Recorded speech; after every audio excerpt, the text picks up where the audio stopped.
Muitas vezes vemos as histórias de sucesso de algumas das maiores e mais influentes empresas. Mas e o outro lado? E os erros, oportunidades perdidas e desastres absolutos que, por sua vez, levaram algumas empresas à ruína? Bem, hoje você está com sorte, porque aqui estão 5 dessas histórias. Vamos direto ao assunto.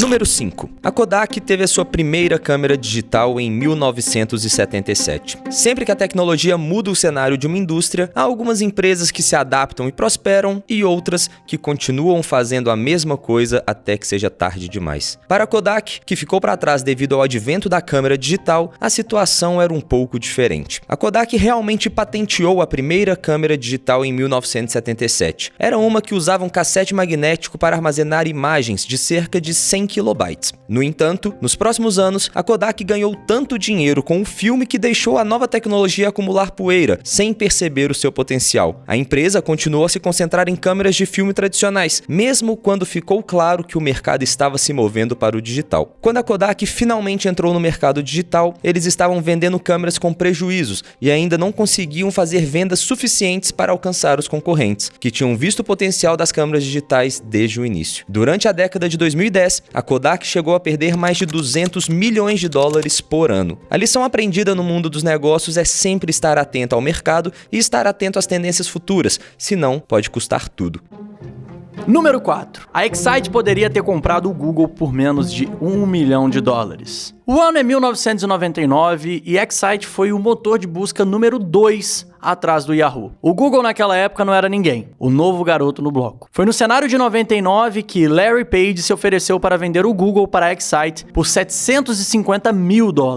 De acordo com o CEO da Excite na época, George Bell, o negócio de $750 mil era 1% do valor do Excite. Então o financiamento não era um problema. O soluço veio quando Larry insistiu que, se a venda fosse adiante, a Excite substituiria toda a sua tecnologia de busca pela do Google. George da Excite achou que isso era demais e recusou a oferta. A Excite acabou sendo comprada pela Ask Jeeves, agora chamada Ask.com, em 2004. Na época, a Ask tinha menos de 2% de participação no mercado de busca. Google, atualmente conhecido como Alphabet, processa 1 bilhão de resultados de pesquisa todos os dias. Atualmente, eles têm cerca de $147 bilhões em ativos, o que é mais de 196 mil vezes o que a Excite teria pago por eles.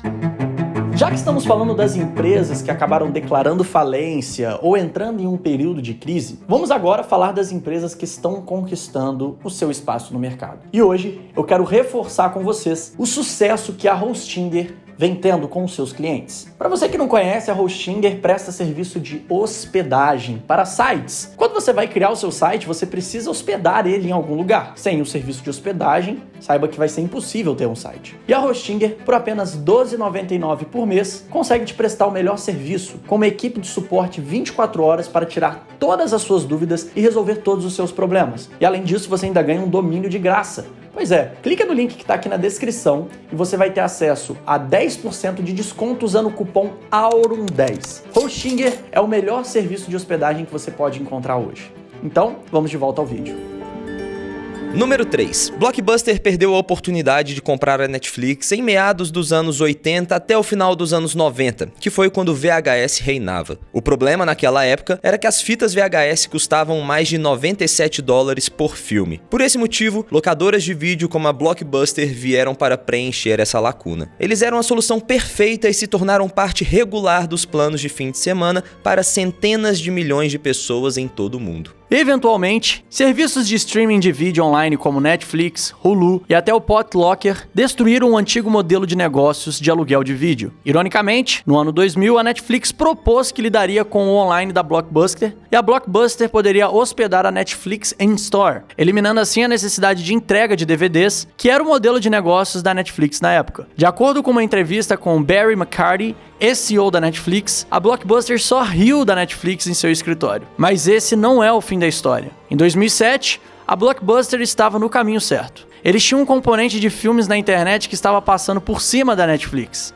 A Netflix estava lutando e sua alta administração queria vender a empresa para a Blockbuster para salvar a cara. O crescimento da Blockbuster era muito forte na época, então eles recusaram a oferta. E uma estranha reviravolta, mais tarde naquele ano, houve uma disputa na diretoria sobre um sucesso de bilheteria que causou uma troca do CEO. O novo CEO era Jim Case. Ele veio com a mentalidade errada e pensou que a Blockbuster deveria ser um negócio de varejo em vez de entretenimento. Por causa disso, ele não via o valor de um componente online. Um grande erro. Em 18 meses, o novo CEO havia perdido 85% do valor da empresa e em 3 anos, a Blockbuster estava declarando falência. A Blockbuster faliu e a Netflix continuou a prosperar. Desde então, a Netflix está por trás de séries originais como House of Cards, Stranger Things e Round 6, com 220 milhões de assinaturas em todo o mundo. Hoje, a Netflix encontra uma concorrência forte com players como Amazon Prime, Disney Plus e HBO Max. Número 2. Um erro de matemática na escola primária custou à NASA 125 milhões de dólares. Antes do advento do Google, você já ficou frustrado com as conversões de pés para metros, polegadas para centímetros? Você achou difícil? Bem, você está em boa companhia. Um problema matemático semelhante atrapalhou algumas das maiores mentes do mundo ocidental. Em 1999, um orbitador de Marte que a Lockheed Martin projetou para a NASA foi perdido no espaço devido a um simples erro matemático, em que os engenheiros da Lockheed usavam medições imperiais enquanto os funcionários da NASA usavam métricas. A incompatibilidade levou os propulsores a não receberem informações vitais de navegação, o que causou um mau funcionamento da espaçonave de 125 milhões de dólares. A sonda foi perdida para sempre ao tentar entrar em órbita ao redor de Marte, após uma jornada de 228 dias. Houve inúmeras ocasiões em que o erro deveria ter sido detectado, mas não foi. Número 1. A Nokia se recusando a usar o Android. Nokia, uma das marcas mais icônicas do século XX e até a primeira década do século XXI. A empresa tinha cerca de 51% de participação de mercado da indústria de telefonia móvel em seu auge em 2007. Mas agora eles são uma casca de seu antigo eu, uma memória afetuosa, mas distante para muitos. O início da queda da empresa em desgraça pode ser atribuído a um momento em 2010, quando o CEO da Nokia, Anthony Van Jockey, se recusou à ideia de usar o software Android do Google. Veja bem, na época, a Nokia tinha o seu próprio sistema operacional chamado Symbian. Após o lançamento do iPhone em 2007, a equipe de desenvolvimento do software da Nokia percebeu que havia uma ameaça. Eles então se dividiram em dois. Uma equipe tentou reformular o Symbian e a outra equipe criou um sistema operacional totalmente novo chamado MeeGo. O problema era que as duas equipes lutavam por recursos dos principais executivos da Nokia. Então, em essência, havia uma luta interna dentro da empresa. Eram tão ruim que sempre que a Nokia estava lidando com partes interessadas externas, como fabricantes de chips, por exemplo, havia tanta disputa dentro da empresa que levava quase um ano para tomar uma decisão sobre qualquer coisa. No mundo da tecnologia, isso é muito longo.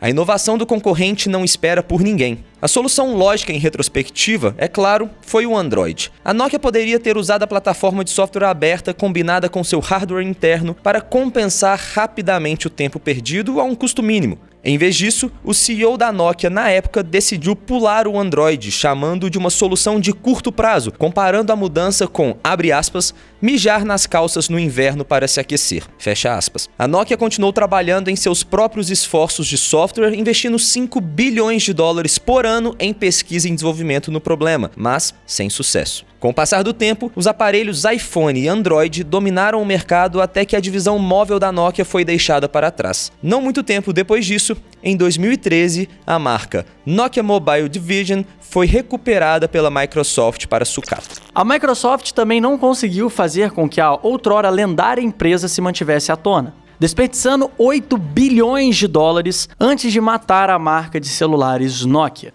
Moral da história: mova-se com inovação e não deixe o orgulho atrapalhar seu julgamento. Mas espere um segundo, há uma reviravolta aqui. A Nokia voltou, mas isso pode ser tema de um outro vídeo. Muito obrigado a todos que assistiram esse vídeo até aqui, deixe o seu like, se inscreva no canal e até a próxima.